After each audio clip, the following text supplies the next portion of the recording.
খোয়াইতে কৃষকদের কাছ থেকে সরাসরি সহায়ক মূল্যে ধান ক্রয় শুরু। খাদ্য জনসংভরণ এবং ক্রেতা স্বার্থ বিষয়ক দপ্তর এবং কৃষি ও কৃষক কল্যাণ দপ্তরের যৌথ উদ্যোগে শুক্রবার থেকে খোয়াইতে শুরু হয়েছে সহায়ক মূল্যে ধান ক্রয় প্রক্রিয়া। সরকারের তরফে কুইন্টাল প্রতি 2300 টাকা ন্যূনতম সহায়ক মূল্যে কৃষকদের কাছ থেকে চলতি খারিফ মৌসুমে উৎপাদিত ধান সরাসরি ক্রয় করা হচ্ছে। খোয়াই অফিসটিলা ফুড গোডাউনে ধান ক্রয়ের কার্যক্রম উদ্বোধন করেন খোয়াই জেলা সভাধিপতি অপর্ণা সিংহ রায়। এ সময় ভাইস চেয়ারম্যান উত্তম অধিকারী, কৃষি ও কৃষক কল্যাণ দপ্তরে খোয়াই মহকুমা তত্ত্বাবধায়ক শ্রীকান্ত নাথ, খোয়াই মহকুমা ডিসি এম হেমন্ত ধর সহ অন্যান্য কর্মকর্তারা স্বাগত ভাষণ দিতে গিয়ে খোয়াই মহকুমা কৃষি তত্ত্বাবধায়ক শ্রীকান্ত নাথ জানান, খোয়াইতে 4 দিন ব্যাপী এই ধান ক্রয় কার্যক্রম চলবে।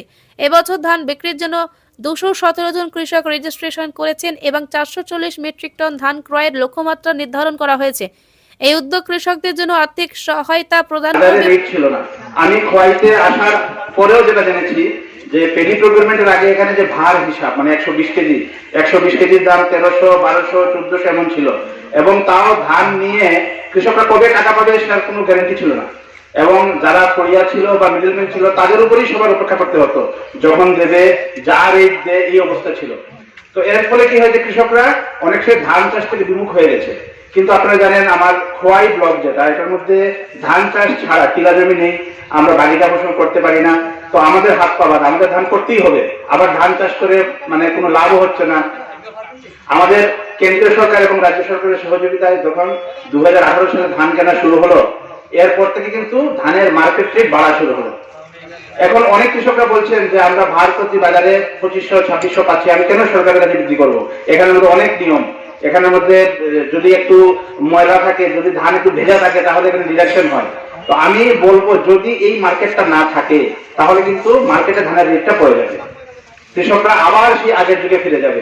আমাদের পার্শ্ববর্তী যে ব্লকগুলি আছে, যেমন আমাদের পদ্মবিল ব্লক, আমাদের তুলাশিগড় ব্লক, ওইখানে কিন্তু এই পেডি প্রকিউরমেন্ট সেন্টার নেই, যার ফলে ওইখানে কৃষকরা ট্রেনিং করে এখানে নিয়ে আসতে খরচা হচ্ছে তাদেরকে, তারা লোকাল কুরিয়ার কাছে কম দামে বিক্রি করে দিচ্ছে। তো আমরা সৌভাগ্যবান, আমাদের এলাকার কৃষকের সহযোগিতায় আমাদের এখানে পেডি প্রকিউরমেন্ট সেন্টার আছে, এবং এবার রেট বেড়ে 23 টাকা প্রতি কেজি হয়েছে, মানে 2670 টাকা বোধ হয় ভার প্রতি যেটা হলো। তো আমরা এই রেট যে পাচ্ছি এটা কিন্তু মার্কেটের সঙ্গে সমান রেট।